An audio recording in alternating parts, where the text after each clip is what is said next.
আব্দুল কাদের জিলানী রাহমাতুল্লাহ বলেন, আল্লাহর ওলি গো, একটা মাত্র সন্তান আমার হকগুলো আদায় করে, আমি বাবার খেদমত করে, আমি বাবার দেখশুন করে, বাকিগুলো করে এই কারণে তাদের নাম নেওয়া করো না। আচ্ছা দাও বুঝলাম। 2 নম্বরে আসুন, আপনারা বললেন আপনার কাছে মাত্র 3000 টাকা আছে। এখন লেখা যায় আপনার টাকা পয়সার কোনো অভাব নাই।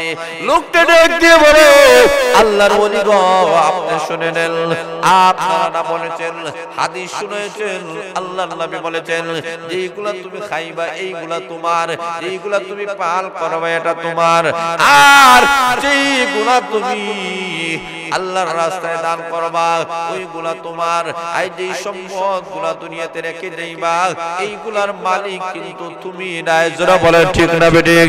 ওই লোকটা রাখতে পারে, আমার জিন্দেগিতে আমি একবার আল্লাহর রাস্তায় মাত্র 3000 টাকা আমি সদকা করেছিলাম, দান খয়রাত করেছিলাম।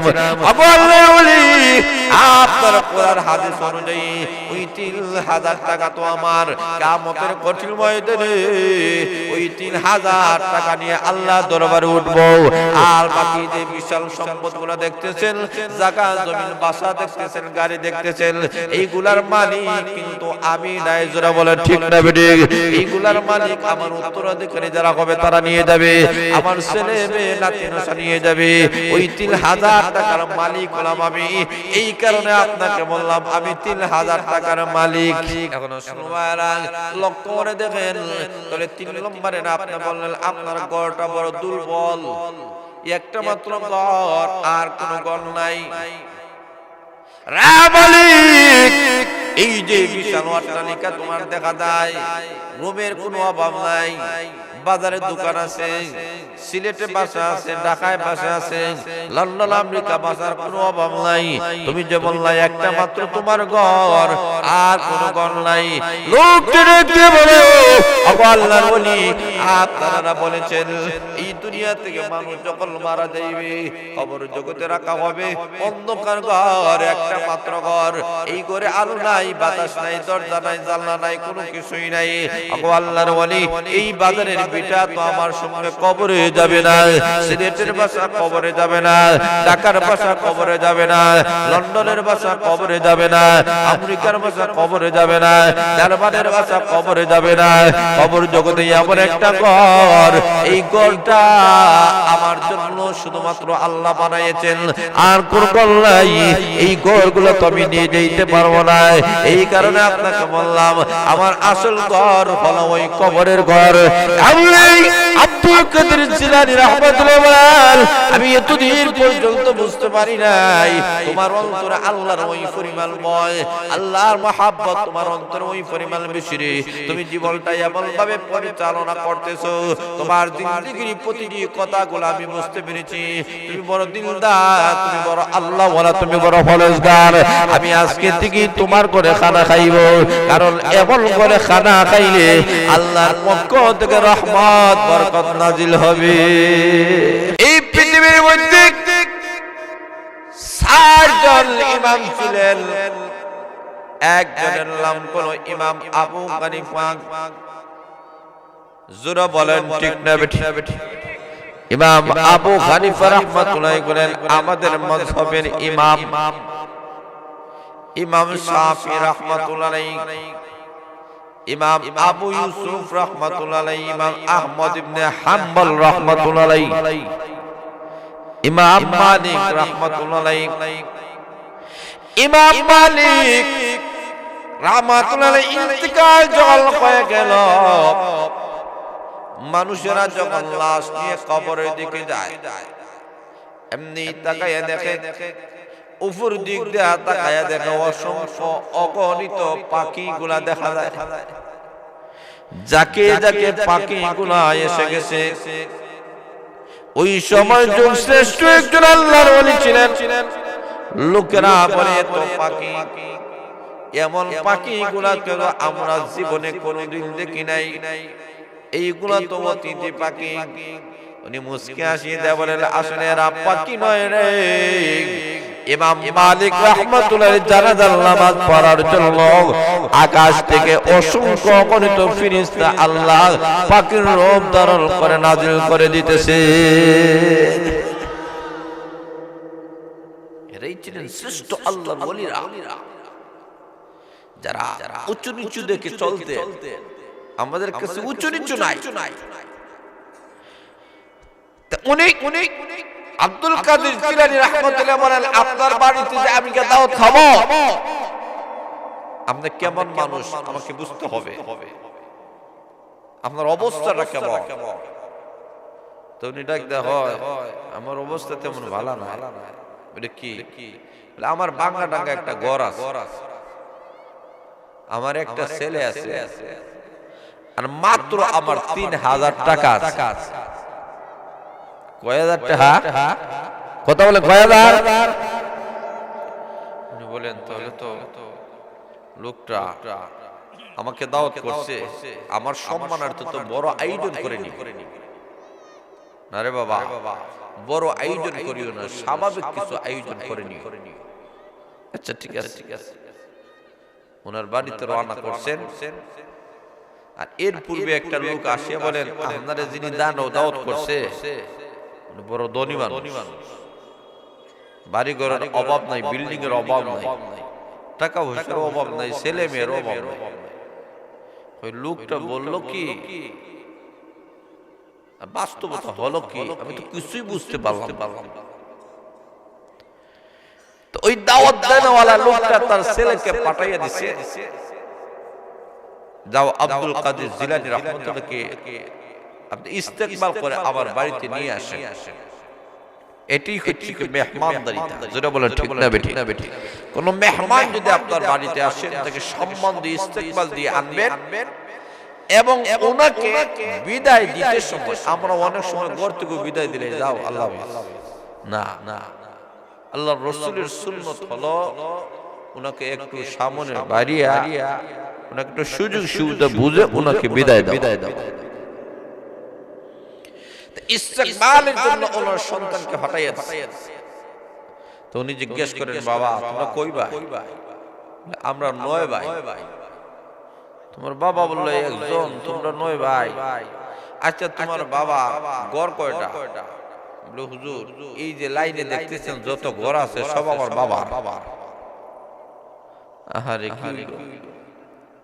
আচ্ছা ঠিক আছে, টাকা পয়সা কেমন আছে? টাকা পয়সা ব্যাংক ব্যালেন্স যা আছে হিসাব করে কোয়া লাগবে, এমনি বলা যাবে না। আব্দুল কাদের জিলানী রাহমাতুল্লাহ আশ্চর্যান্বিত হয়ে গেল। মালিকের বাড়ি থেকে জিজ্ঞেস করলেন, তুমি বললা একটা ছেলে, এখন দেখা যায় 9টা। তুমি বললা একটা মাত্র দুর্বল ঘর, এখন দেখো অনেক ঘর। তুমি বললা মাত্র 3000, এখন দেখো অনেক হাজার। ব্যাপার কি?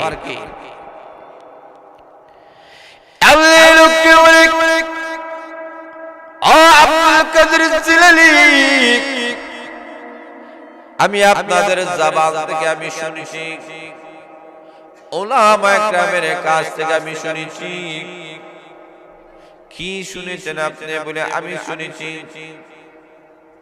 একটা মাত্র সন্তান যদি দিনদার হয় গো, আল্লাহওয়ালা হয়, এই সন্তানটা মা বাবার জন্য দুনিয়া এবং আখিরাতের নাজাতের কারণ হয়। যারা বলেন ঠিক না ঠিক?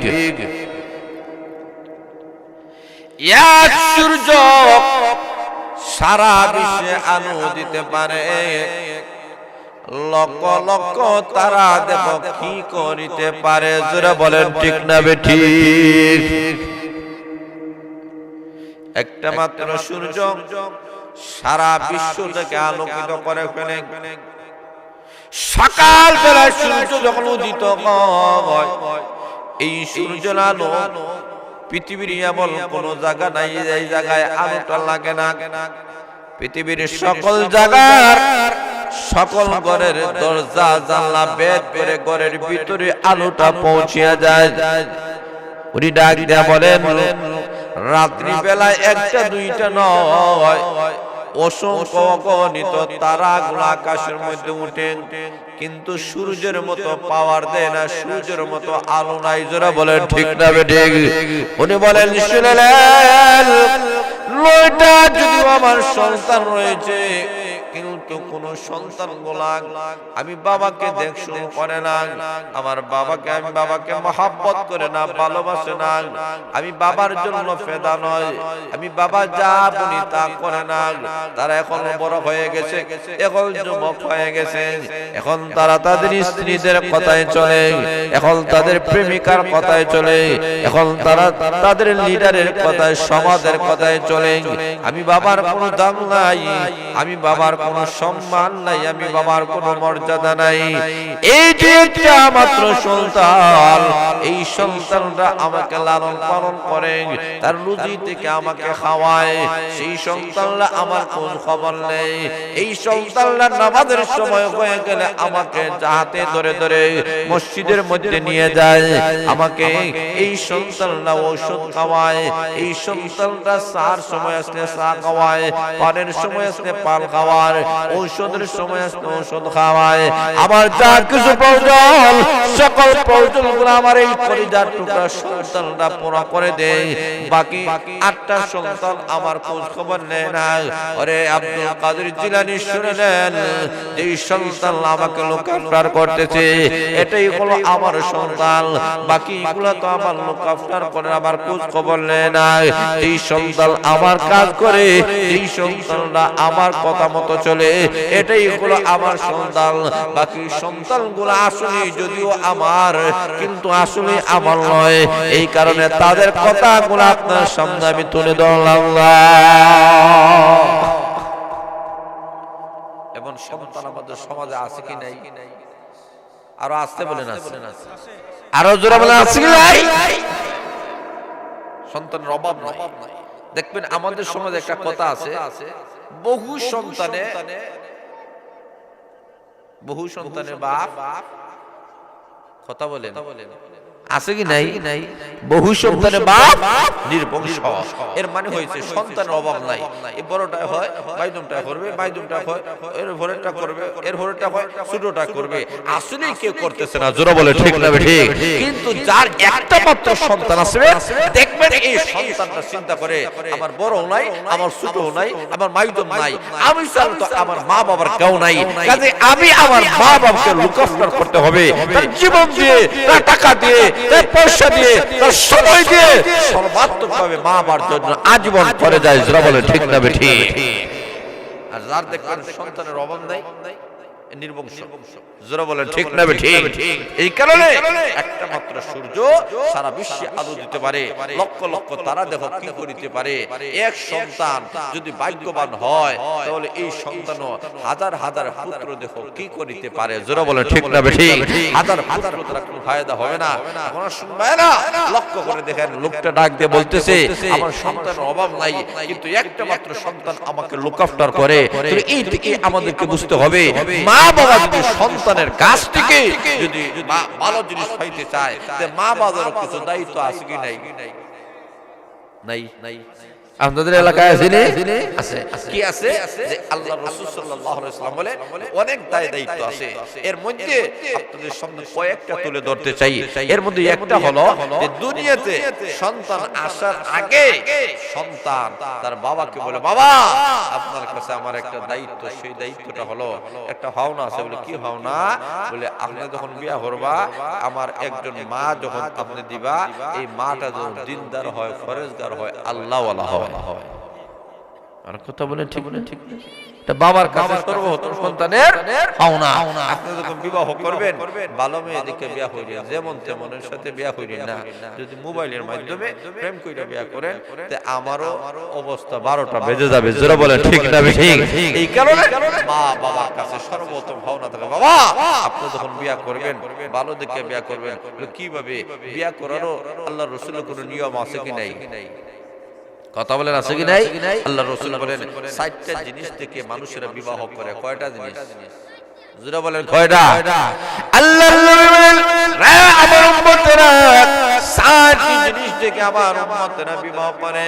এক নম্বর হলো মাল দেখে বিবাহ করে, দুই নম্বর হলো আল্লাহর নবী বলেন বংশ দেখে বিবাহ করে, তিন নম্বরে আল্লাহর নবী বলেন সৌন্দর্যতা দেখে মানুষেরা বিবাহ করে, চার নম্বর হলো দিলদারিতা দেখে মানুষেরা বিবাহ করে। যারা বলেন ঠিক না বেঠিক? আল্লাহর নবী বলেন এই চারটা জিনিসের মধ্যে থেকে ওরে আমার উম্মতেরা তোমরা দিনদারিতাকে প্রাধান্যতা দাও।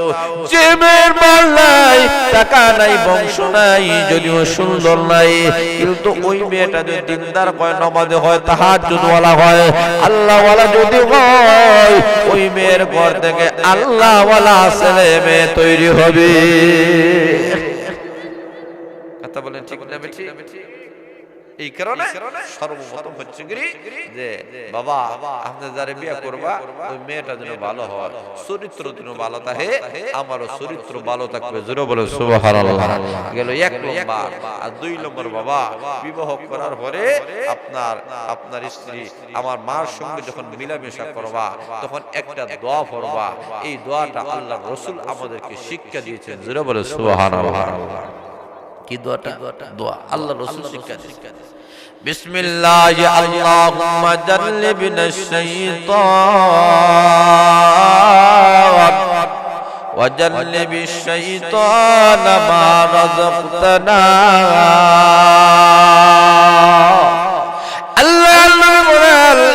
স্বামী আর স্ত্রী যখন মিলন করবারে, মিলন করার আগে আল্লাহর নবী একটা দোয়া শিক্ষা দিয়েছেন।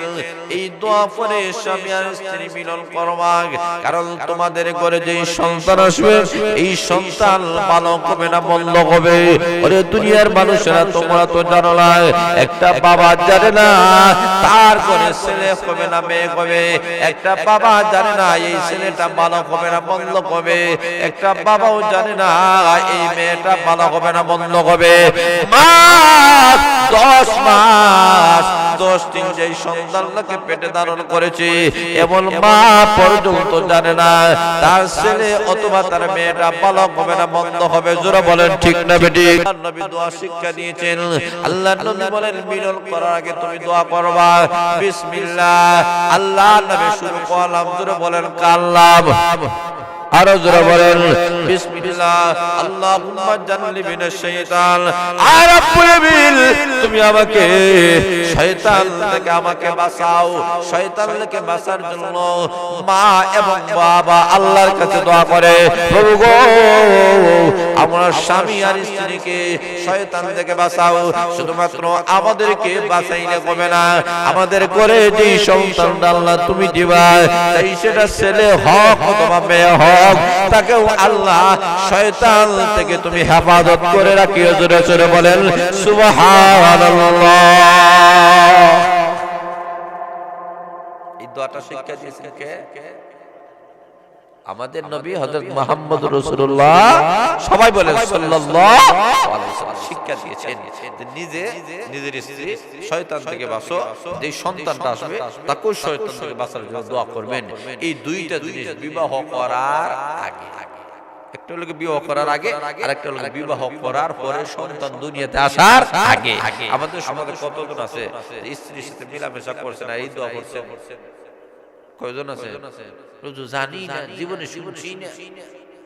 আমাদের সমাজে অনেক সময় দেখবেন বিবাহ অনুষ্ঠানে যাওয়ার পরে আমরা অনেক সময় হুজুর দোয়া করে বিবাহ অনুষ্ঠানে কোনো দোয়া আছে কি নাই? আর হুজুর বলে আছে কি নাই? এখনো একটা দোয়া আছে। সেই দোয়াটা কি? আল্লাহ রাসূল আমাদেরকে শিক্ষা দিয়েছেন যে বিবাহ অনুষ্ঠানের আগ যখন হয়ে যাবে তখন একটা দোয়া আছে, এই দোয়াটা পড়বা। এটা হলো রাসূলের শিখানো দোয়া। জোরে বলেন সুবহানাল্লাহ। এটা মন করা করলে হবে না, রাসূল আমাদেরকে শিখাইয়েছে।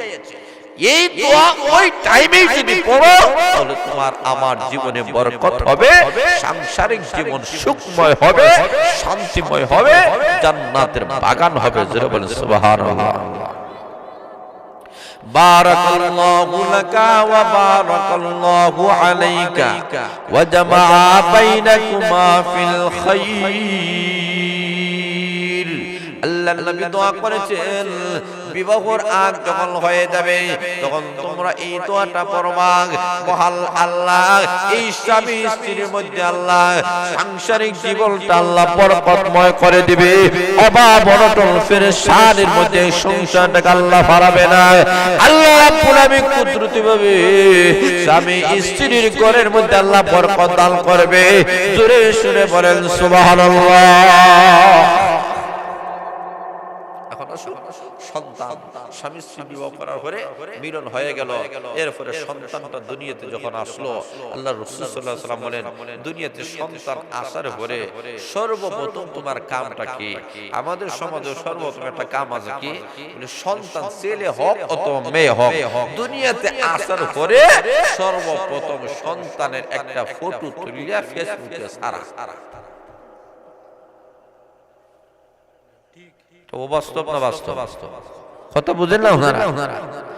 সর্বপ্রথম ফটো তুলিয়া এখনো দুনিয়া সন্তান দেহেলায়, মাও রক্ত মাখা অবস্থা। আল্লাহু আকবার, কেমন নাজুক একটা পরিস্থিতি আমাদের সমাজটা দেখি। এখনো মা রক্ত মাখা অবস্থা, মা এখনো সঠিক জ্ঞান ফিরে আসে নাই। সবে মাত্র সন্তান দুনিয়াতে অপারেশন হোক অথবা স্বাভাবিক অবস্থায় হোক হয়ে গেছে, তখন বাবা করে কি, সর্বপ্রথম মোবাইল দ্বারা ফটো তুলিয়া নিজের স্ত্রী রক্ত মাখা অবস্থায় স্ত্রী এবং সন্তানকে ফটো তুলিয়া বিশ্ব দরবারে পেশ করে দিচ্ছে। আছে কি নাই? কথা বলেন আছে কি নাই? অথচ লক্ষ্য করে দেখেন যে স্ত্রীকে দুনিয়ার আপনার ঘরের কোন মানুষ দেখে নাই, আপনার পাড়া প্রতিবেশী কেউ দেখে নাই, ওই স্ত্রীকে ফেসবুকের মাধ্যমে সারা বিশ্বের মানুষরা দেখতেছে। এর চাইতে নির্লজ্জ আর কিছুই হতে পারে না। যারা বলেন ঠিক না ঠিক? আমাদের সমাজে যে একটা ফ্যাশন দেখা দিয়েছে, নিজের মাকে কাছে নিয়ে ফটো তুলে, নিজের স্ত্রীকে কাছে নিয়ে ফটো তুলে, নিজের যুবতী মেয়েটাকে কাছে নিয়ে ফটো তুলে, এই ফটোগুলা ফেসবুকে এবং পেজে এবং ইউটিউবে ওইগুলা সারা হয়। কত বড় নির্লজ্জতার কথা হতে পারে। আপনার যে মাকে একেবারে বিবাহ থেকে শুরু করে, জন্ম থেকে শুরু করে, এই মাকে কোনদিন তার বাপের বাড়ি কেউ দেখে নাই, স্বামীর বাড়িতে আসার পর থেকে স্বামীর বাড়ির আশপাশের কোনো মানুষরা দেখে নাই। আপনার মেয়ে লেখাপড়া করতেছে, এই মেয়েটাকে দুনিয়ার কেউ দেখে নাই, কিন্তু ফেসবুকের মাধ্যমে আপনার মেয়ে, আপনার মা, আপনার স্ত্রী, আপনার বোনকে সারা বিশ্বের মধ্যে আপনার প্রচার করে দিলেন। যত মানুষেরা আপনার মাকে দেখবে, যত মানুষেরা আপনার মেয়েকে দেখবে, যত মানুষেরা আপনার স্ত্রীকে দেখবে, যত মানুষেরা আপনার বোনকে দেখবে, প্রত্যেকটা দেখার সাথে সাথে এক একটা জিনা তার আমলনামায়, আপনার আমলনামায় লেখা হবে। কথা বলেন অবাস্তব না বাস্তব? জোরে বলেন অবাস্তব না বাস্তব? সর্বপ্রথম ফেসবুক। অথচ আল্লাহ রাসূল শিক্ষা দিয়েছেন কি, তোমার ছেলে হোক মেয়ে হোক, দুনিয়াতে আসার পরে সর্বপ্রথম ডান কানে আযান, বাম কানে, ডান কানে আযান, কথা বলতে হবে, বাম কানে একামত, ডান কানে আযান, বাম কানে একামত দিতে হবে। এটা রাসূলের কথা। আর আমাদের সমাজের নিয়ম ফেসবুকে ছাইড়া দিলাম, ফেসবুকে ছাইড়া দিলাম, হে দুনিয়া দেখার আগে তারে দুনিয়া দেখাইলাম। যারা বলেন ঠিক না ঠিক? এখন আসুন ভাইরা, লক্ষ্য করে দেখেন আল্লাহর রাসূল বলেন না, ফেসবুক নয়, ইউটিউব নয়, পেজ নয়, বরং তোমার সন্তানের ডান কানে আযান, বাম কানে একামত দাও। এটা মা বাবার সন্তানের হক। এই হকগুলো যদি আদায় না করে, এই সন্তান বড় হইয়া মা বাবার কথা মানবে? আর যারা বলেন আচ্ছা, এরপরে গেল কি, এই সন্তানটা দুনিয়াতে আসার পরে তাহনিক করো রাসূলের সুন্নাহ। যারা বলে সুবহানাল্লাহ, কি বড় একজন ওলির মাধ্যমে তাকে খেজুর দাও। আল্লাহর ওলি খেজুর খাইবেন, সাবাইবেন, সাবানের পরে সর্বপ্রথম কিছু থুতু ওই সন্তানের মুখে দিবেন। এরপরে যেগুলা সাবাইছেন ওইগুলা তার তুতার মধ্যে লাগাইয়া দিবেন। এটা বরকতের জন্য। জোরে সুরে বলেন সুবহানাল্লাহ। আল্লাহর রাসূল সাল্লাল্লাহু আলাইহি ওয়াসাল্লাম নতুন বাচ্চা হয়ে যাওয়ার পরে আল্লাহর রাসূল এইরকমই করতেন। এটা রাসূলের আদর্শ, রাসূলের নিয়ম, রাসূলের সুন্নাত তরিকা। এইভাবে কোন ওলি আউলিয়া যদি আপনার এলাকার মধ্যে কোন ওলি আউলিয়া না পান, তো সবচেয়ে বড় ওলি আপনার মসজিদের ইমাম সাহেব, খতিব সাহেব, জোরে বলে ঠিক না ঠিক? সবচেয়ে বড় ওলি আপনার মসজিদের মুয়াজ্জিন সাহেব, জোরে বলে ঠিক না ঠিক? আপনি কোন ওলি আউলিয়া যদি না পান, আপনার মসজিদের সবচেয়ে ইমাম খতিব সাহেবের মাধ্যমে তাহনিক করেন। উনি যদি না থাকেন তাহলে মুয়াজ্জিন সাহেবের মাধ্যমে তাহনিক করান। কেন করাইবেন? কেন তারা যুগশ্রেষ্ঠ আল্লাহর ওলি? তার কারণ হলো তারা তাকবীর ওরা কখনো ফৌত হয় না, জোরে বলে ঠিক না ঠিক? তাকবীর ওলার সাথে তারা নামাজ পড়াইতেছেন এবং নামাজ পড়তেছেন, জোরে বলে ঠিক না ঠিক? আপনার আমার জিন্দেগিতে তাকবীর ওলা তুলে কথা ফরজ নামাজ রহমান নাই।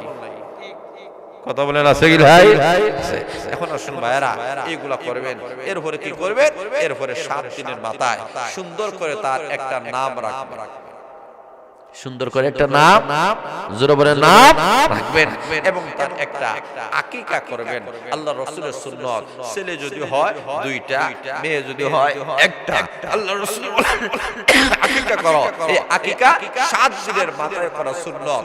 7 দিনে যদি না পারো 14 দিন পরে করো, 14 দিন না পারো 21 দিনের মাথায় করো। এরপরেও যদি না পারো জীবনে যে কোনো একবার করো। এটা রাসূলের সুন্নাত। এইগুলা করো এবং সন্তান দুনিয়াতে আসার পরে 7 দিন পরে তার মাথাটা খামাইয়া নাও।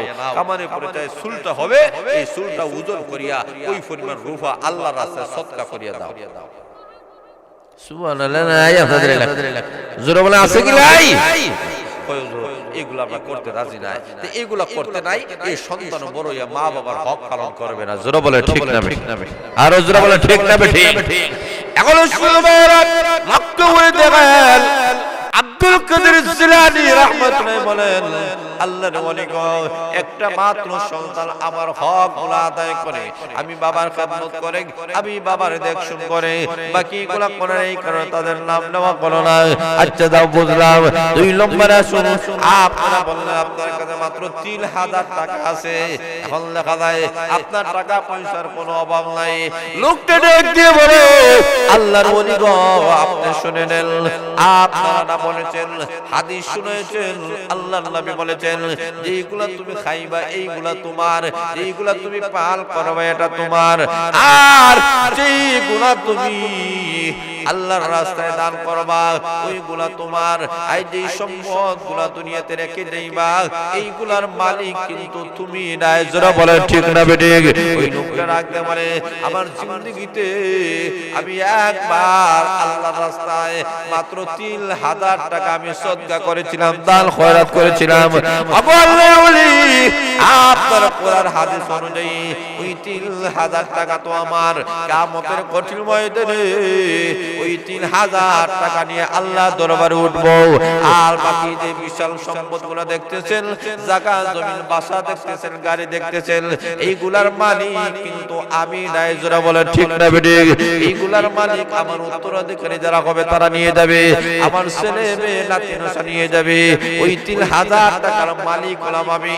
এই কারণে আপনাকে বললাম আমি 3000 টাকার মালিক। এখন শুনবারা লক্ষ্য করে দেখেন, তাহলে 3 নম্বরে না আপনি বললেন আপনার ঘরটা বড় দুর্বল, একটা মাত্র ঘর, আর কোন ঘর নাই। রে মালিক, এই যে বিশাল অট্টালিকা তোমার দেখা যায়, রুমের কোনো অভাব নাই, বাজারে দোকান আছে, সিলেটে বাসা আছে, ঢাকায় বাসা আছে, লন্ডন আমেরিকা বাসার কোনো অভাব নাই। তুমি যে বললা একটা মাত্র তোমার ঘর, আর কোন ঘর নাই। লোক দিয়ে বলে, আল্লাহর ওলি, আপনারা বলেছেন এই দুনিয়া থেকে মানুষ যখন মারা যাইবে কবর জগতে রাখা হবে অন্ধকার ঘর, একটা মাত্র ঘর। এই ঘরে আলো নাই, বাতাস নাই, দরজা নাই, জানলা নাই, কোনো কিছুই নাই। আল্লাহর ওলি, এই বাজারের বিটা তো আমার সঙ্গে কবরে যাবে না, সিলেটের বাসা কবরে যাবে না, ঢাকার বাসা কবরে যাবে না, লন্ডনের বাসা কবরে যাবে না, আমেরিকার বাসা কবরে যাবে না, জার্মানের বাসা কবরে যাবে না। কবর জগতে এমন একটা ঘর, এই ঘরটা আমার জন্য শুধুমাত্র আল্লাহ বানাইছেন, আর কোন ঘর নাই। এই ঘরগুলো তো আমি নিয়ে যেতে পারবো না। এই কারণে আপনাকে বললাম আমার আসল ঘর হলো ওই কবরের ঘর। আল্লাহ আব্দুল কাদের জিলানী রাহমাতুল্লাহ বলেন আমি এতদিন পর্যন্ত বুঝতে পারি নাই তোমার অন্তরে আল্লাহর ওই পরিমাণ ভয়, আল্লাহর মহব্বত তোমার অন্তরে ওই পরিমাণ বেশি রে। তুমি জীবনটা এমন ভাবে পরিচালনা করতেছো, তোমার জিন্দেগির প্রতিটি কথাগুলো আমি বুঝতে পেরেছি। তুমি বড় দিলদার, তুমি বড় আল্লাহ ওয়ালা, তুমি বড় ফরজগার। আমি আজকে থেকে তোমার ঘরে খানা খাইব, কারণ এমন করে খানা খাইলে আল্লাহর পক্ষ থেকে রহমত বরকত নাজিল হবে। কথা বুঝছেন না? তাহলে বোঝা গেল এই দুনিয়াটা একটা অস্থায়ী, এই দুনিয়া একদিন শেষ হয়ে যাবে। দুনিয়া আমাদের সাথে যাবে না। আসল জিন্দেগি হচ্ছে কি আমাদের পরকালীন জিন্দেগি। জোরে বলে ঠিক না ঠিক? ওই জিন্দেগিটাই হচ্ছে আমাদের আসল জিন্দেগি। এই জিন্দেগির দিকে আমাদেরকে সবাইকে দেখতে হবে। এই কারণে আল্লাহ রাব্বুল আলামিন সর্বপ্রথম বলেন, ও দুনিয়ার মানুষেরা, এক নম্বরে বলছেন আল্লাহ যে একমাত্র গোলামি করো। কার গোলামি করো? আরো জোরে বলেন কার? আরো জোরে বলেন কার? এই কারণে আল্লাহ বলেন, ইয়া আইয়ুহান নাসু উবুদু রাব্বাকুম الذي خلقكم والذين من قبلكم لعلكم تتقون।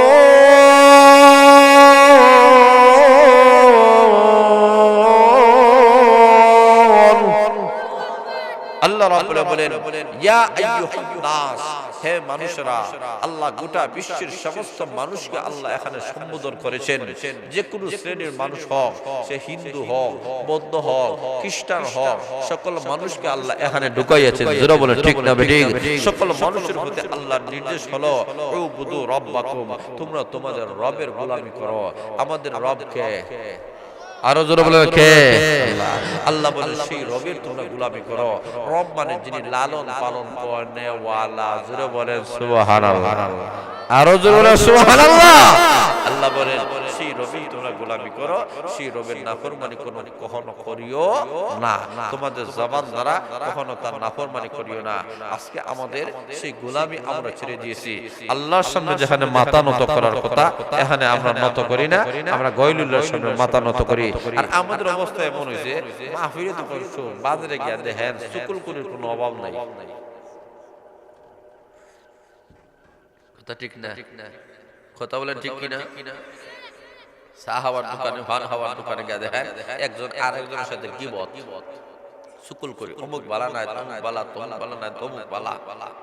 এইরকম করতে করতে আমাদের জীবনের আমলগুলা বরবাদ করে ফেলতেছে। কথা ঠিক না বেটি? জবান থেকে কোনো ভালো কথা নাই, যত হারাম আছে সব কথা আমাদের জবান থেকে বাইর হয়। হাসতে কাশতে হাওয়াইয়া যা আছে ঘন্টার পর ঘন্টা মানুষের গীবত করা হয়, চুকুল করে করা হয়। অমুক বালা না হমুক বালা, হমুক বালা না হমুক বালা।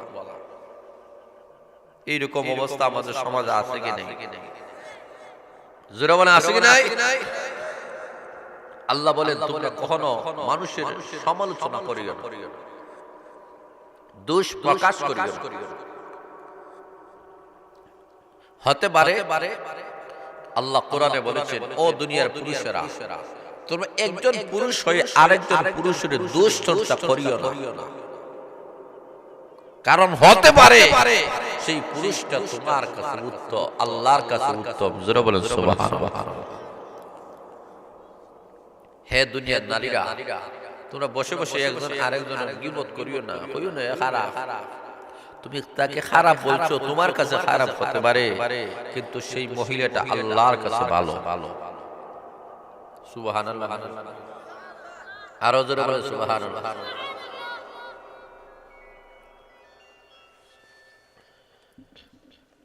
অত্যন্ত মারাত্মক একটা গুনাহ। এটাকে আমরা গুনাহই মনে করি। আমরা সবাই মনে করি আমরাই ভালো, আসলে আমরাই সবচেয়ে নিকৃষ্ট। জোরে বলেন ঠিক না বেঠিক? ইমাম মালিক রাহমাতুল্লাহ আলাইহির জামানা একটা ঐতিহাসিক ঘটনা তুলে ধরা হয়েছে। সেই ঘটনাটা হলো এলাকার একটা মহিলা মারা গেছে। তাকে গোসল করানো হবে। একটা মহিলা যদি মারা যায় তাকে আরেকজন মহিলাই গোসল করাবে, এটাই নিয়ম। যারা বলে ঠিক না বেঠিক? যে মহিলা গেছে ওনাকে গোসল করাইতেছে, গোসল করাতে গিয়ে হঠাৎ করে তার শয়তানে তার অন্তরে একটা ক্রমন্তরা দিয়েছে। তার অন্তরে আসলে আরে মহিলা তো মারা গেছে ঠিক, কিন্তু না জানি কত যে খারাপ কাম করছে। এতটুকু কথা শুধুমাত্র বলেছে, তার অন্তরে চলে এসেছে। না জানি মহিলাটা কত খারাপ কাম, কত বলে খারাপ কাম করছে, এতটুকু তার অন্তরে চলে এসেছে। হাত যেখানে ছিল ওই জায়গায় লেগে গেছে। মৃত মহিলার শরীরের সঙ্গে তার হাত লেগে গেছে, ছট লেগে গেছে। বারবার চেষ্টা করে হাতকে ছুটানোর জন্য, কিন্তু ছুটে না। খবর যখন ছড়িয়ে গেল, সব মানুষেরা বলতেছে এখন কি করা যায়? মহিলা মারা গেছে তো মারা গেছে, জীবিত মাইরা লাভ নাই। ডাক্তারদেরকে আনা হলো, ডাক্তারেরা বলে মহিলার হাত তার শরীরে যেখানে লাগছে ওই মৃত মহিলার অঙ্গটা কাইটা তার হাতটা অক্ষত অবস্থায় রেখে দিই, কারণ এত জীবিত বাপলো মরছে যেহেতু তার গোসল দিতে তার অসুবিধা নেই। ডাক্তাররা কাটা ছাড়া বিকল্প কোনো পথ নাই, কেটে আলাদা আলাদা করতে হবে। এখন যে মহিলা, যার আত্মীয় মহিলাটা মারা গেছে, না কারো দাদি হোক, শাশি হোক, মামি হোক, স্ত্রী হোক, সে কি মানবে? কথা বলেন মানবে? সবাই কেপটা গেছে, আরে ডাক্তার ডাক্তার তোর জব হয়ে গেলে আমার দাদি রে, আমার নানি রে, আমার স্ত্রী রে, আমার বোন রে কাটবে, এটা হতে পারে, হতে পারে। তোর কি করা যাবে? কিভাবে ছুটানো যাবে? তখন যখন দেখা যায় সকল সমস্যার সমাধান উলামা একরাম ছাড়া সমাধান হয় না। যারা বলেন ঠিক না বেঠিক? যুগ শ্রেষ্ঠ ইমাম মালিক রাহমাতুল্লাহ এর কাছে তারা চলে গেছে, বললেন আপনি কোরআন হাদিস থেকে একটা সমাধান দেন। এখন কি মৃত মহিলার সঙ্গে আমাদের জীবিত মহিলারও দাফন করে নিব না কি করব? সমাধান দেন। এই সমস্যার সমাধান কোরআনে আছে কিনা? কথা বলে আছে কি নাই? এমন একটা কোরআনের তাফসীর চলতেছে, এই সমস্যার সমাধান আল্লাহ কোরআনে নাজিল করেছেন। যারা বলে সুবহানাল্লাহ। ইমাম মালিক রাহমাতুল্লাহ ওই গোসল দেওয়ালা মহিলার কাছে গিয়া পর্দার আড়াল থেকে প্রশ্ন করেছিলেন, মহিলা গো কি ব্যাপার, কি হয়ে গেল? আসল ব্যাপারটা তুমি আমার সামনে তুলে ধরো। ও মহিলা, এই দুনিয়া থেকে তুমি নাজাত পাইবা, পরকালের আযাব থেকে তুমি নাজাত পাইবা। মহিলাকে যখন বলা শুরু করেছে, মহিলা চোখ থেকে জড়জড়ায়া পানি পালানো শুরু হয়ে গেছে। মহিলা ডাক দিয়ে বলে, আমার মতো গুনাহগার আসমানের নিচে জমিনের উপরে আর কেউ হতে পারে না। ইমাম মালিক রাহমাতুল্লাহ বলেন, কি গুনাহ করেছো, কি অন্যায় তুমি করেছো গো মহিলা, যার কারণে এমন অবস্থা হয়ে গেল? মহিলা ডাক দিয়ে বলে, অন্যায় হলো আমার ওই বোনটাকে যখন আমি গোসল করাতে গেলাম, অঙ্গ প্রত্যঙ্গ গুলা আমি যখন দৌত করতে চাইলাম, আমার অন্তরে হঠাৎ করে চলে আসলো এই মহিলা না জানি তার দেহ দ্বারা কত গুনাহ করেছে, সব দ্বারা কত পুরুষকে নাকি নষ্ট করেছে, হাত দ্বারা কত যুবকের চরিত্র নষ্ট করেছে, তার অঙ্গ প্রত্যঙ্গের মাধ্যমে কত যুবকের লাদানি চরিত্র নষ্ট করেছে। এই রকম একটা খারাপ ধারণা আমার অন্তরের মধ্যে চলে এসেছে। আমার অন্তরে যখন চলে এসেছে, আমার অন্তরে যখন এমন খারাপ ধারণা চলে আসলো, মুহূর্তের ভিতরে আমি দেখি আমার হাত আজ চলে না, তার বডির সঙ্গে লেগে গিয়েছে। আমি বুঝতে পেরেছি এমন খারাপ ধারণা আনার কারণে এমন একটা গজব আল্লাহ আমার উপরে নাজিল করেছেন। এমনি ইমাম মালিক রাহমাতুল্লাহ বলেন, বুঝতে পেরেছি একজন মহিলার উপরে তুমি অপবাদ দিয়েছ, আসলে সে এটা এই দোষে দোষী নয়। জোরে বলেন ঠিক না বেঠিক? আল্লাহর নবী বলেন, কোন মানুষ যদি দোষী না হয় তাহলে তাকে কখনো দোষারোপ করা যাবে না। আল্লাহর নবী সাহাবা একরাম বলেন, ইয়া রাসূলুল্লাহ, ইয়া হাবিবাল্লাহ, ওগো নবীজি, কোন মানুষের দোষ যদি না থাকে আর যদি আমি বলি তাহলে এটা কি হবে? আল্লাহর নবী বলেন, এটা অপবাদ হবে। আবার সাহাবা একরাম বলেন, ওগো নবীজি, ওই মানুষের মধ্যে ওই দুষ্টা থাকে, এরপরেও যদি আমি বলি তাহলে কি হবে? আল্লাহর রাসূল বলেন, দোষ না থাকলে অপবাদ হবে, আর দোষ থাকলে বললে সুকুল করে হবে। জোরে বলেন ঠিক না বেঠিক? ওইটাই গুনাহ। আল্লাহ আলামিন রাহমাতুল আলামিন ঘোষণা করেছেন, কোন মানুষ যদি অন্যায় ভাবে কারো উপর কোনো অপবাদ দেয়, অপবাদের শাস্তি হলো ৮০টি বেত্রাঘাত করা। ৮০টি বেত্রাঘাত হলো তার শাস্তি, দুনিয়াবী শাস্তি। এখন শুনবায়রা কেমন থেকে কেমন হয়ে গেল, ৮০টি বেত্রাঘাত করা হবে। আবার লক্ষ্য করে দেখেন আমার মহান আল্লাহ এই অপবাদের বেলায় ৮০টি বেত্রাঘাত যে করা হবে, এটা কোন সময় আল্লাহ নাযিল করেছেন তার ঐতিহাসিক ঘটনা উল্লেখ করা হয়েছে। আল্লাহর নবী বিশ্ব নবী রাহমাতুল আমিন আম্মা জান আয়েশা সিদ্দিকা রাদিয়াল্লাহু তাআলার সঙ্গে যখন রওনা করেছেন যুদ্ধের ময়দানে যাওয়ার জন্য, রাস্তার মধ্যে যখন যুদ্ধ বিরতি রাখলেন, অবস্থান করেছেন, সকাল বেলা রওনা করবেন, ওই দিক দিয়ে আম্মা জান আয়েশা সিদ্দিকা রাদিয়াল্লাহু তাআলা ওই জায়গার মধ্যে রয়ে গেলেন। দিনের বেলায় আম্মা জান আয়েশা সিদ্দিকা রাদিয়াল্লাহু তাআলাকে নিয়ে যাওয়া হলো। আম্মা জান আয়েশা সিদ্দিকাকে নিয়ে যাওয়ার পরে সাহাবায়ে কেরাম মুনাফিকরা সাহাবায়ে কেরামের একটা অপবাদ রচনা করে দিল। আম্মা জান আয়েশা সিদ্দিকা রাদিয়াল্লাহু তাআলা চরিত্রের বেলাতে আবার একটা অপবাদ দিয়ে দিল। আল্লাহর নবী আম্মা জান আয়েশা সিদ্দিকা রাদিয়াল্লাহু তাআলার সঙ্গে কথা বলেন না। এইভাবে একদিন দুই দিন নয়, ১ মাস পর্যন্ত চলে গেছে। ১ মাস পরে আবার মহান আল্লাহ আয়েশা সিদ্দিকা রাদিয়াল্লাহু তাআলা বেলায় কোরআন শরীফের ১০খানা আয়াত নাযিল করে আল্লাহ জানা দিলেন, ওগো নবীজি, আপনার স্ত্রী আয়েশা গুনার মধ্যে জড়িত ছিল না। ভিন্ন দিক দিয়া মহান আল্লাহ অপবাদের শাস্তির আয়াত নাযিল করে আল্লাহ জানিয়ে দিলেন, কেউ যদি কারো প্রতি অপবাদে তার শাস্তি হয়েছে ৮০টি বেত্রাঘাত করা। কয়টা বেত্রাঘাত?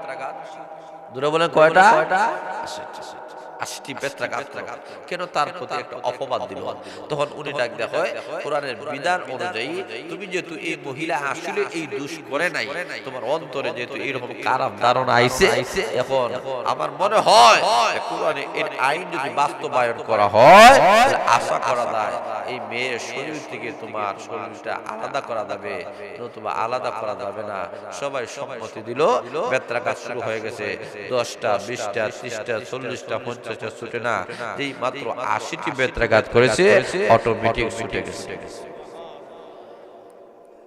আল্লাহ বুঝাতে চায় কখন ইবাদত করতে গিয়ে কারো গীবত করা যাবে না, সুকুলখুরি করা যাবে না, অপবাদ কাউকে দেওয়া যাবে আর জোরে বল না। আল্লাহ বলে একমাত্র গোলামি করো কার? আরো জোরে বলে কার? আল্লাহ, যিনি তোমাদের রব, যিনি আমাদের রব, যিনি গোটা পৃথিবীর রব। জোরে সোরে বলে সুবহানাল্লাহ। তার একমাত্র গোলামি করো।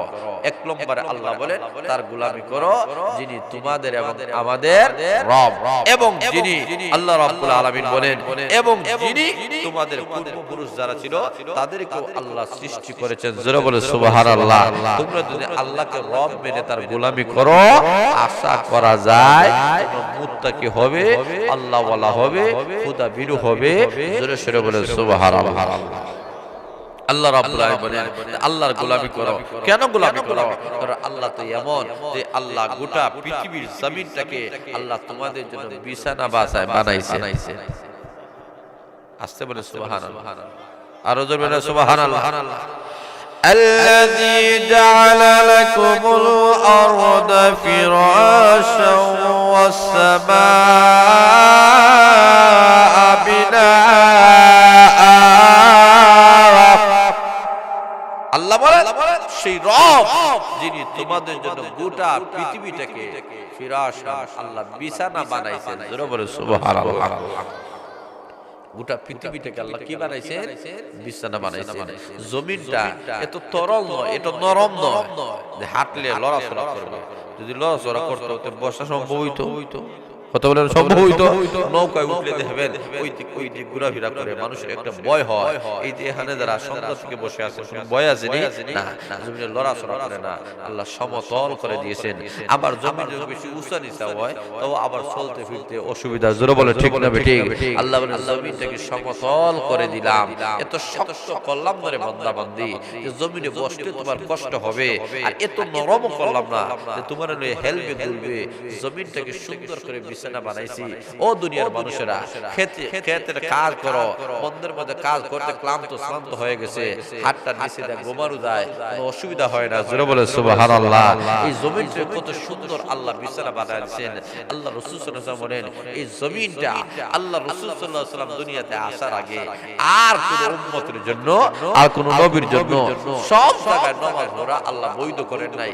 একমাত্র নামাজের জায়গায় গিয়ে নামাজ পড়তে হবে, নতুবা নামাজ হইতো না। কিন্তু উম্মত মুহাম্মদের জন্য গোটা পৃথিবীটাকে আল্লাহ নামাজের জায়গা মসজিদ বানাইয়া দিয়েছে। গোটা পৃথিবীটা মসজিদ। যেখানে আপনি কাজে গেছেন নামাজ পড়ে, আপনি গাড়ি চালাইতেছেন মসজিদ নাই কাছাকাছি, আপনি রোডের মধ্যে নামাজ পড়তে পারেন। জোরে বলে সুবহানাল্লাহ। যে কোনো জায়গা যে কোনো অবস্থা আপনি নামাজ ওয়াক্ত মোতাবেক নামাজ আপনি পড়তে পারেন, কোনো অসুবিধা নাই।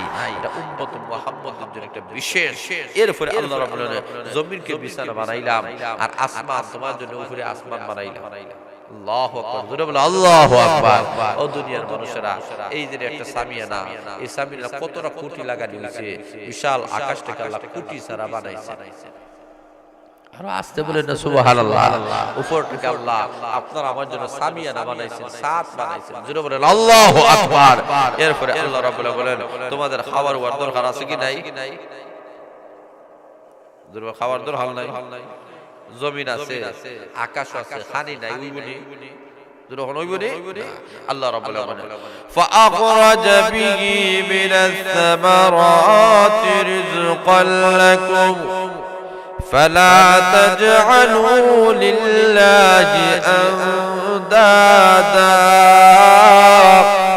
وأنتم تعلمون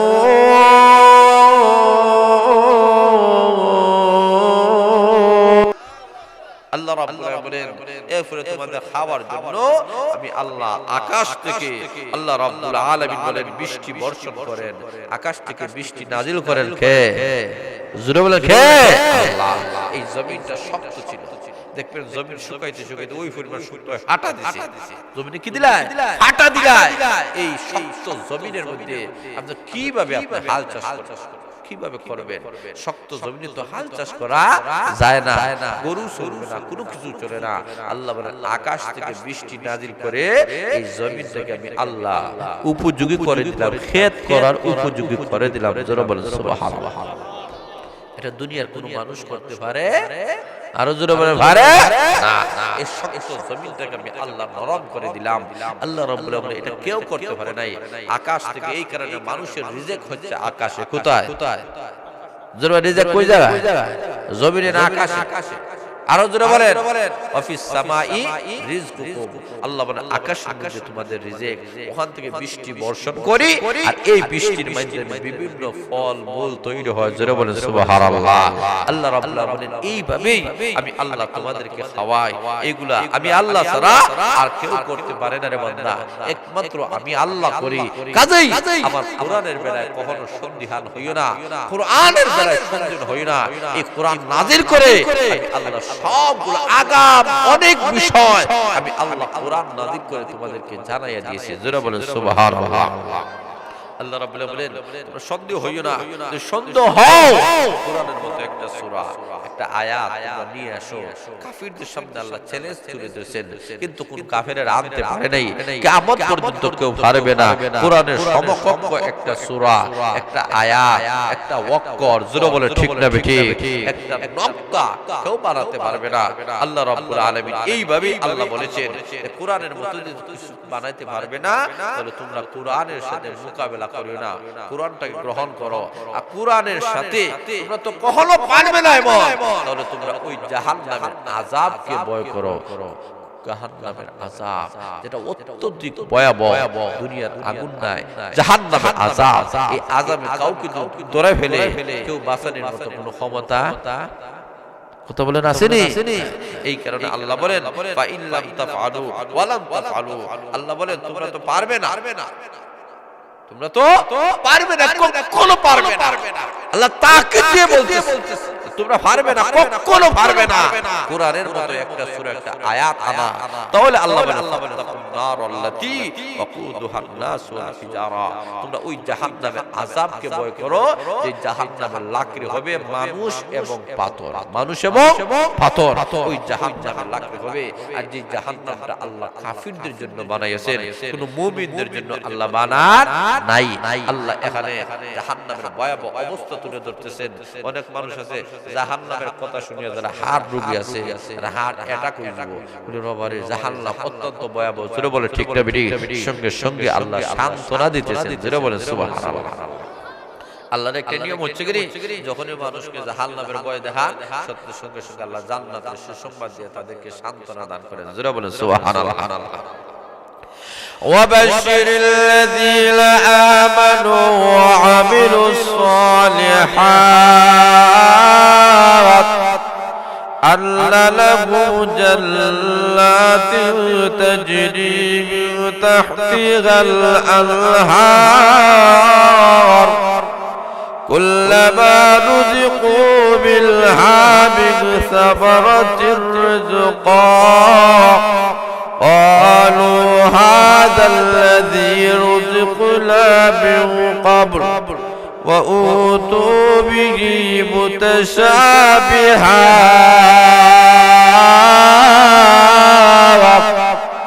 ولهم فيها أزواج مطهرة وهم فيها خالدون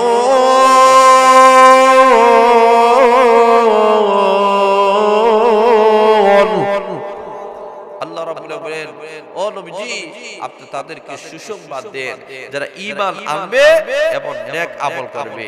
ঈমানের পাশাপাশি নেক আমল আপনি তাদেরকে জানায় দেন। এমন একটা জান্নাত, এমন একটা বাগান দেওয়া হবে যার তলদেশ থেকে নহরগুলো প্রবাহিত হইতে থাকবে, জোরে বলেন সুবহানাল্লাহ। আর আল্লাহ রাব্বুল আলামিন তাদেরকে ওই জায়গার মধ্যে রিজিক দিবেন। এই রিজিক যেগুলো তাদের সামনে আসা হবে, এই রিজিক আসার পরে তারা বলবে আল্লাহ এটা তো ওই দুনিয়ার মতো আম দেওয়া হবে, এটা তো দুনিয়াতে আম খাইছি রে, লেসু দুনিয়ার মতো লেসু, আর আম জাম লেসু যা আছে ফলমূল দেওয়া হবে, এটা তো দুনিয়াতে খাইছি। আল্লাহ হবে হাও খাইয়া দেখো, খাইব মুখে দিব, দেখবে যদিও দুনিয়ার আমের মতো দেখা যায়, কিন্তু মজা মিষ্টতা দুনিয়ার চেয়ে লক্ষ লক্ষ কোটি কোটি গুণে আরো বেশি, জোরে বলেন সুবহানাল্লাহ। দেখতে বোঝা যায় দুনিয়ার ফলের মতো, কিন্তু আল্লাহ বলেন এইগুলা স্বাদ, এইগুলার মজা আলাদা, এইগুলা কখনো শেষ হবে না। দুনিয়াতে খাইলে একটা লাগে, একটা খাইলে আরেকটা হওয়া যায় না, অথবা একটা হওয়ার পরে পেট ভরে যায়। আল্লাহ বলেন জান্নাতের মধ্যে শুধু খাইতে থাকবে, খাইতে থাকবে, খাইতে থাকবে, খাইতে থাকবে, জোরে জোরে বলেন সুবহানাল্লাহ। খাইবে আর খাইবে, আনন্দ আর আনন্দ, উল্লাস আর উল্লাস। এমন একটা পরকাল আমাদের সামনে আল্লাহ রাব্বুল আলামিন রেখে দিয়েছেন যে এই পরকাল সুখ এবং শান্তি যদি তোমরা পাইতে চাও, তো দুনিয়াতে তোমরা নেক আমল করতে হবে। নেক আমল ছাড়া কখনো ওই জান্নাতে যেতে পারবা না। দুনিয়াতে শীতের মৌসুম আছে, গরমের মৌসুম আছে। শীতের দিনে বেশি শীত হইলে সমস্যা, যদি বলে ঠিক না, অনেকে দেখবেন বেশি শীতের কারণে, প্রচন্ড শীতের কারণে এই মাহফিলে আসে না। আবার গরমের দিনে আবার বেশি গরম লাগে, বেশি গরমও মানুষের অসহ্য হয়, বেশি শীতও অসহ্য হয়। আল্লাহ বলেন জাহান্নামের শাস্তি দুই রকম, একটা ঠান্ডা আর একটা গরম, একটা ঠান্ডা আর একটা গরম। আল্লাহ বুঝাতে চায় যে জান্নাতের মধ্যে যাওয়ার পরে ঠান্ডাও নাই গরমও নাই, মধ্যম এয়ার কন্ডিশন। জোরে বলেন সুবহানাল্লাহ। সেখানে যাওয়ার পরে এয়ার কন্ডিশন, কোনো কিছু দরকার নাই, বাল্বের দরকার নাই। সেই জান্নাতে যাওয়ার পরে শুধুমাত্র ফল বুক করবে। মাত্র 50-60 বছর একটা জিন্দেগি, এই জিন্দেগি যদি আমরা আমল করতে পারি, জান্নাতে যাওয়ার পরে কোনো কষ্ট নাই, কোনো কাজ নাই, খালি বুক করবেন, খালি বুক করবেন, বুক করার জায়গা।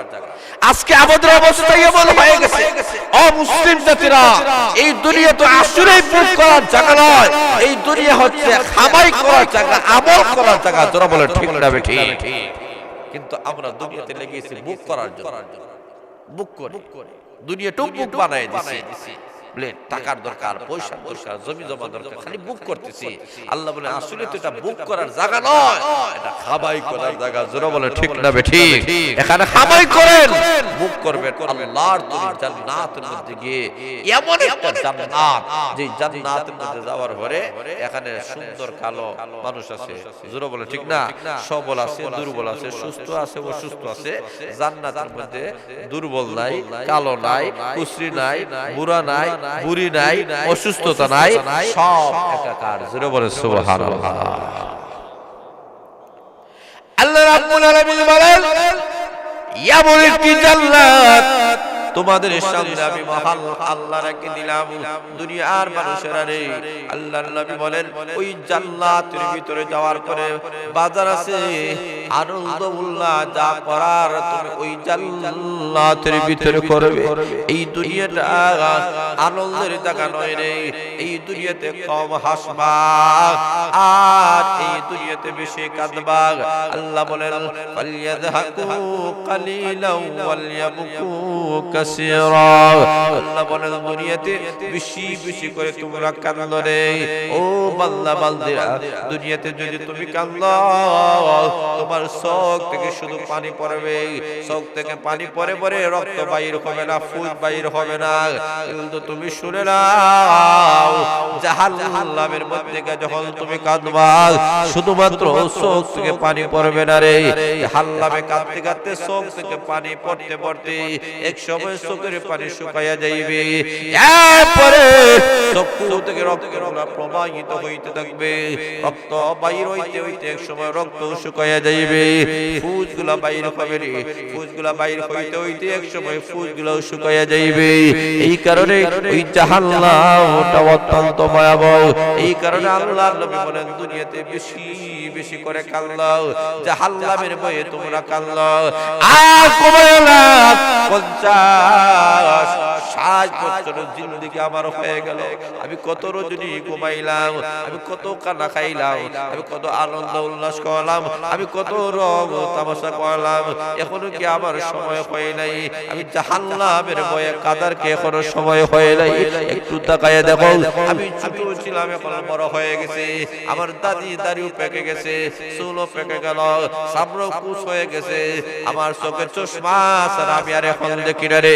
একা একা মাইলের পর মাইল আমি আর যেতে পারি না, আমার হাত দুর্বল হয়ে গেছে, আমার হাত দুর্বল হয়ে গেছে, আমার চক্ষু দুর্বল হয়ে গেছে, আমার জিহ্বা দুর্বল হয়ে গেছে, আমার দাঁত পড়ে গেছে, আমার জিহ্বার স্বাদ এখন নষ্ট হয়ে গেছে। এখনো কি তোমার সময় হয় নাই আল্লাহর ভয়ে কান্নাকাটি করার? কি তোমার এখনো সময় হয় নাই? এখনো কি তুমি আল্লাহকে আল্লাহ বলে ডাক দাও না? তুমি কেবল কেবল খারাপ বান্দা বান্দে হয়ে গেল। তোমার পাশে মসজিদ কিন্তু তুমি নামাজ পড়ো না, শুধুমাত্র ইমাম সাহেব মুয়াজ্জিমের পিছনে খালি কুছাও, টাইম মতো আযান দেন না কেন? আপনি কি পারেন না একদিন আপনি আযান দিতে? জোরে বলেন ঠিক না বেঠিক? একদিন আপনি আযান দেন, আপনি আযান দেন জানেননি? আপনি একবার মাইক নেন, মাইক নিয়ে আপনি ঘোষণা দেন আল্লাহু আকবার, আল্লাহু আকবার। আপনি ঘোষণা দেন আল্লাহ, আমি ঘোষণা দিলাম, এলাকাবাসী মানুষদেরকে জানাই দিলাম তুমি বড়, তুমি বড়, তোমার চাইতে বড় আর কেউ নাই। এইভাবে বান্দা বান্দারা যখন আল্লাহর কাছে চোখের পানি ফেলায় কাঁদবে রে, মহান আল্লাহ রাব্বুল আলামিন বলেন ওই বান্দা যখন আল্লাহর বরত্ব ঘোষণা করবেন, এই মানুষের দাম আল্লাহ বাড়ায় দিবে। তুমি যদি মানুষের পিছনে খাটে, মানুষের পিছনে লাগো, তোমার সম্মান মর্যাদা কমবে। আর তুমি যদি মানুষের দোষ তালাশ না করে, নিজের দোষগুলো যদি তালাশ করো, দুনিয়ার মানুষেরা ইমাম সাহেব নামাজ পড়াইতেছেন, 12 মাস নামাজ পড়েন, 12 মাসের মধ্যে শুধু একবার হয়তো ভুল হয়ে গেছে, তুমি তালাশ করো, তুমি একবার ইমামতিতে যাও, একবার ইমামতিতে গেলে তোমার 12টা ভুল বাইর হয়ে যাবে। জোরে বলে ঠিক না বেঠিক? 12 মাসে একটা ভুল হইছে, তুমি আবার টিপ দাও, তুমি যাও নামাজ পড়াও, দেখবে 2 রাকাত নামাজে কত ভুল হয়। মুয়াজ্জিন সাহেব আযান দেন, তুমি কি ভুল করো? মুয়াজ্জিন সাহেব কেমন আযান দেন? একদিন মুয়াজ্জিন সাহেব ইমাম সাহেবের পিছনে না তাকিয়ে তোমার মুখ দিয়ে একামত বাইর হয় না। জোরে বলে ঠিক না বেঠিক? খালি পিছনে পিছনে ঘুরো মিয়া, এই মুয়াজ্জিন সাহেব নাই, তখন দেখা যায় মসজিদে একেবারে সর্বশেষে আসে বান্দরগুলো, কেন ইমাম সাহেব তো কইবা একামতটা দেন। কথা বলে ঠিক না? এখনো তোমার একামত ঠিক হয় নাই, এখনো তোমার আযান ঠিক হয় নাই, এখনো তোমার সূরা কিরাত ঠিক হয় নাই, এখনো তোমার তাসবিহ তাহলিল ঠিক হয় নাই, এখনো তুমি কোন আমলটা কিভাবে করতে হবে এইগুলা তুমি জানো না, এখনো তুমি জানো না তোমার বাবা জানাজার নামাজ তুমি কিভাবে পড়াতে হবে, তোমার মা মারা গেলে তোমার জানাজার নামাজ কিভাবে পড়াতে হবে, এখনো তুমি জানো না তোমার কলিজার টুকরা সন্তান মারা গেলে কিভাবে তাকে কাফন দাফন করতে হবে, কিভাবে কবরে রাখতে হবে, কি পরে রাখতে হবে, এবং কবরে রাখার পরে কোন কোন আমল করতে হবে, এইগুলা তোমার আবার জানা নাই। অথচ আমরা কবরের যাত্রী হয়ে যাইতেছি। যারা বলে ঠিক না বেঠিক? কত তালাশ করো, কত কারি দোষ মানুষের তালাশ করবা, নিজের দোষগুলা তালাশ করো, নিজের দোষগুলা তালাশ করো, যে আমার তো এখনো সূরা ফাতিহা ঠিক হলো, আমার তো সূরা নাস এখনো ঠিক হলো না, আমার তো দুরূদ শরীফ এখনো ঠিক হলো না।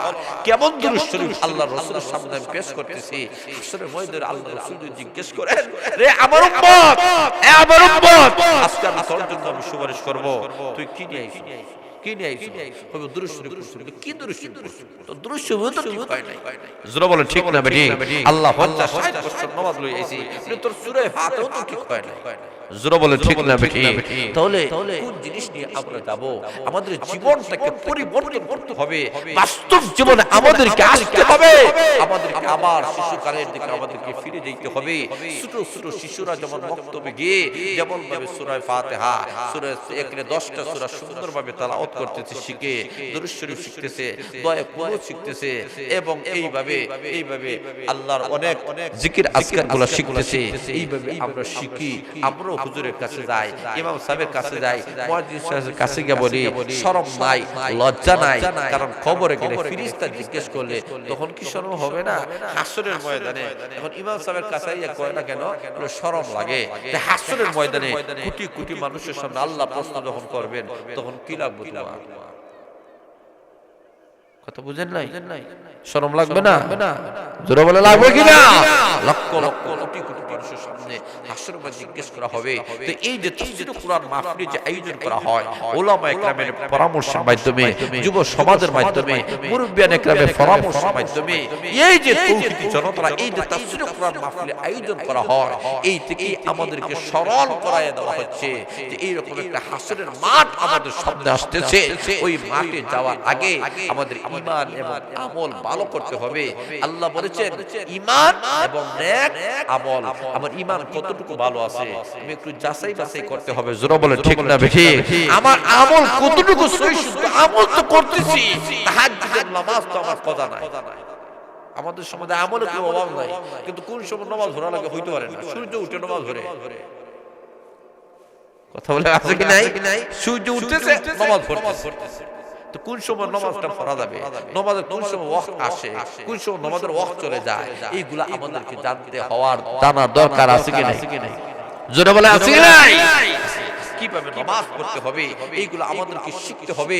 আজকে থেকে আমরা প্রত্যেকেই এই তাফসীরুল কোরআন মাহফিল থেকে আমরা একটা ওয়াদা নিয়ে যাব, হুজুর আমার যার বয়স যত হয় আমি এখন থেকে আমি মরণের আগ পর্যন্ত আমি মনে করি আগামী কাল হয়তো মরে যাইতে পারি, আমি হয়তো 1 ঘন্টার ভিতরে মরে যাইতে পারি, হুজুর আপনার কাছে আসলাম, দেখেন তো আমার সূরা কেরাত ঠিক হয় কিনা, আমার দোয়া ঠিক হয় কিনা, আমার দুরূদ শরীফ ঠিক হয় কিনা, আমার রুকু ঠিক হয় কিনা, আমার সিজদা ঠিক হইতেছে না, আমার কথাবার্তা।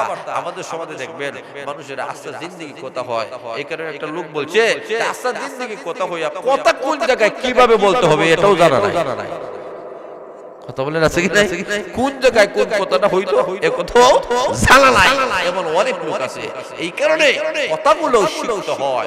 আল্লাহ রাসূল কত আমাদেরকে শিক্ষা দিয়েছেন, জোরে জোরে বলেন সুবহানাল্লাহ। এই কারণে এই তাফসীরুল কোরআন মাহফিল অত্যধিক গুরুত্বপূর্ণ। এই মাহফিলটাকে আমরা সম্মান জানাতে হবে, মর্যাদা জানাতে হবে, এবং এই মাহফিলটা আল্লাহ ওয়ালাদের কাছে আল্লাহ ওয়ালারা কোরআন হাদিস শিখতে গিয়ে কত কষ্ট করছেন। আল্লাহ জোরে বলেন সুবহানাল্লাহ।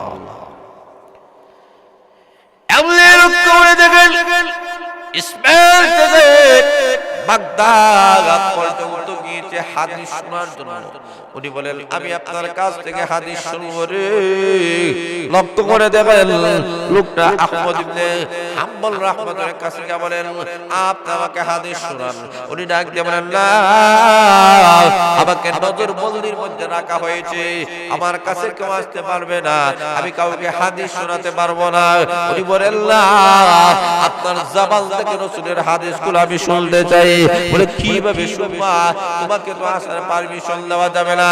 বলে আমি যদি যে কোনো সুন্নতি যদি আপনার কাছে আসে, আপনি যদি আমাকে হাদিস পড়ার এতটুকু ওয়াদা করেন যে কোনো সুন্নতে আমি ঢুকবো, ঢুকার দায়িত্ব আমার, হাদিস পড়ানোর দায়িত্ব আপনার। জোরে বলেন সুবহানাল্লাহ।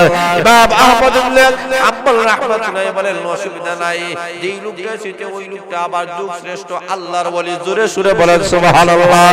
এখন সুবহানাল্লাহ লক্ষ্য করে দেখেন এমন তো অবস্থায় ওই লোকটা পরের দিন লোকটা ফকিরের বেশে ভিক্ষুকের বেশে ইমাম আহমদ ইবনে হাম্বলের দরজার মধ্যে চলে গিয়েছে। বলে আমাকে পারমিশন দাও। পুলিশ বলে তুমি কে? বলে আমি একজন ভিক্ষুক, আমি ভিক্ষা করার জন্য যাইতেছি।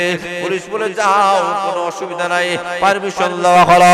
বাড়ির ভিতরে যখন চলে গেছে ইমাম আহমদ ইবনে হাম্বল রাহমাতুল্লাহ বলেন আপনারা যুগ শ্রেষ্ঠ আল্লাহর ওলি গো, কতকাল আপনি এসেছিলেন আমার কাছ থেকে হাদিস শোনার জন্য, আজকে আপনি ভিক্ষুক বসে বলে কেন আপনি আসলেন? উনি ডাক দিয়ে বলেন ভিক্ষুক রে, আরো নিম্নমানের কোন জিনিস পরে যদি আসতে হয়, নিম্নমানের ভাবে যদি আসতে হয় আমি আসবো, তবে আপনার কাছ থেকে আল্লাহর নবী বিশ্ব নবী রাহমাতুল আলামিন হাদিস শুনতে চাই। এখন সুমায়রা এইরকম তারা হাদিসের প্রতি তাদের ভালোবাসা ছিল, মহব্বত ছিল। আগেকার যুগে আল্লাহ ওয়ালারা তো এমন ছিলেন। ইমাম তিরমিজি রাহমাতুল্লাহ আলাইহি এত বড় একজন আল্লাহর ওলি ছিলেন। ইমাম মহান আল্লাহ তাকে এত ইজহার শক্তি দান করেছিলেন। উস্তাদ ডাক দিয়ে বলেন আমার হাদিসের মধ্যে দর্শের মধ্যে বসলে কলম লাগবে, খাতা লাগবে, আমি যা বলবো তা কলমের মাধ্যমে খাতার মধ্যে লিখবা, পরবর্তীতে আমাকে জানাইতে হবে। ইমাম তিরমিজি রাহমাতুল্লাহ বলেন আমার কাছে কলম নাই, টাকা নাই, আমি কিভাবে কলম কিনবো, খাতা কিনবো? উনি দর্শের মধ্যে বসে গেলেন, ছাত্রদের পিছনে বসে গেলেন। এমন অবস্থায় উস্তাদের সন্তানদের বাপ প্রকাশ করতেছেন।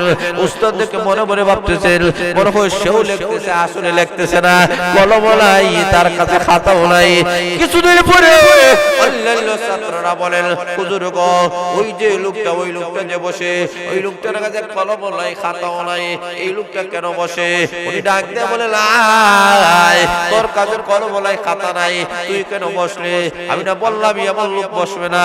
উনি ডাক দিয়ে বলেন যদিও আমার কাছে কলম নাই, খাতা নাই, কিন্তু আমার তো ভিতরে একটা সিনা আছে। জোরে বলেন সুবহানাল্লাহ।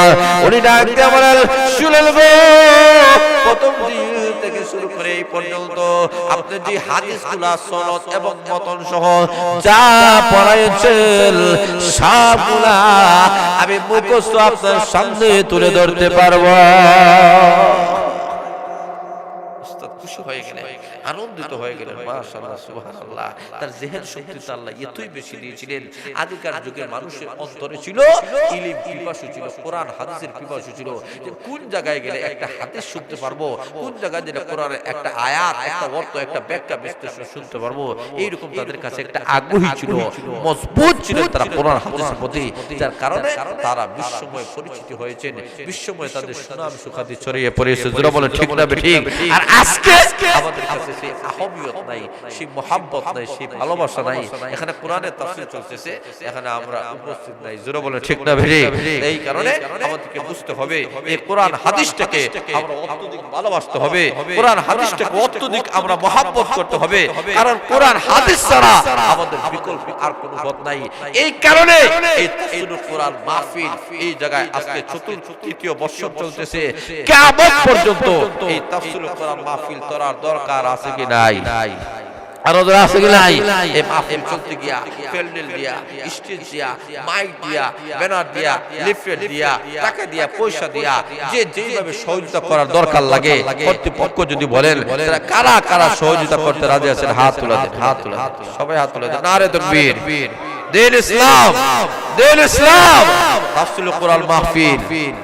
হাত নামান, আল্লাহ কবুল করেন, মঞ্জুর করেন, সবাই বলেন আমিন। যতটুকু আপনাদেরকে নিয়ে আলোচনা করলাম, আল্লাহ আপনাদেরকে আমাদেরকে সবাইকে যেন এর উপরে আমল করার, আমাদের সবাইকে যেন আল্লাহ তৌফিক দান করেন। আরো আসতে বলেন আমিন, আরো জোরে বলেন আমিন, আমিন। বলে পরিশেষে যে কথাটা আমি আপনাদের সামনে তুলে ধরতে চাই, এই কথাটা হচ্ছে এটাই যে আমরা কিয়ামতের কঠিন ময়দানে আল্লাহ জিজ্ঞেস করে এই এলাকার বাসিন্দা আতরাফের যারা আছে, কি নিয়ে আইছি, কি নিয়ে আইছি? এই সময় আমরা বলতে পারি যে এই দুর্বার ইসলামী যুব সংঘ কামরা মিশরের সংঘ ছিল, ওটার আমরা সদস্য ছিলাম। আল্লাহ ডাক দেব, যা আমার কোরআনের এই মাহফিলের সদস্য থাকার কারণে আমি আল্লাহ তার জিন্দেগীর গুনাহ মাফ করে দিলাম। তো এইভাবে যদি আমরা প্রত্যেকেই নিয়ত করি, তবে এই সংগঠনে একজন সদস্য হয়, এই সংগঠনের সাথে একটা পরিচয় থাকবে। কথা বলে ঠিক না? এটা কোরআনের একটা সংগঠন, এটার সাথে আমার একটা পরিচয় ছিল, আমি সদস্য ছিলাম, আমি সহযোগিতা করেছিলাম। আল্লাহ ডাক দেওয়া হইবে, যা এই পরিচয়, এই সময়টা যখন আমি ওই, আমি ওই, আমি ওই, আমি টাকা ছিল, পয়সা ছিল, ব্যাংক ব্যালেন্স ছিল, এই চেয়েছিল। আল্লাহ বলে এগুলা না দাতের উসিলা হবে না, ওটাই না দাতের উসিলা হবে। আল্লাহ ডাক দেওয়া হবে, একটা সংগঠন ছিল কোরআন, সেই দিন বলবে আমি কোরআন এই এলাকার মধ্যে আমার কোরআনটাকে ধরে রাখার জন্য এলাকার মানুষেরা একটা তাফসীরের আয়োজন করেছিল, এরা সবাই এর সাথে জড়িত ছিল। জোরে বলুন সুবহানাল্লাহ। কোরআন যখন সুপারিশ করবে, আল্লাহ ডাক দেওয়া হবে, কোরআন তোমাকে তো অস্বীকার করতে পারি না, তোমার কারণে আমি আল্লাহ তাদেরকে জান্নাত মেহমান বানাইয়া দিলাম। এই কারণে আল্লাহর নবী বলেন, আ দুনিয়ার মানুষেরা, হাসরের ময়দানে আমি নবী আমার কালাম তোমাদের কাছে আমানত রেখে গিয়েছি, আমার কালাম লেগে তোমরা হেফাজত করবা, আমার কালাম লেগে তোমরা ধরে রাখবা। আমি রাসূল তোমাদের সামনে হাদিস করে গিয়েছি রে, ওই হাদিসগুলোকে তোমরা ধরে রাখবা, তোমাদের সম্মান বাড়বে, এই এলাকার মধ্যে কোরআনটাকে মহব্বত করবে, এই এলাকার দাম কমে না বাড়ে। আরো জোরে বলেন। এই কারণে আল্লাহ আপনাদেরকে আমাদেরকে সবাইকে যেন এই মাহফিলের সাথে মরণ পর্যন্ত থাকার তৌফিক দান করেন। সবাই বলেন আমিন। সবাই দুরূদ শরীফ পড়েন, একটা দোয়া করব। দোয়া করার দরকার আছে না? নাই? সবাই দুরূদ শরীফ পড়েন, সাল্লাল্লাহু আলা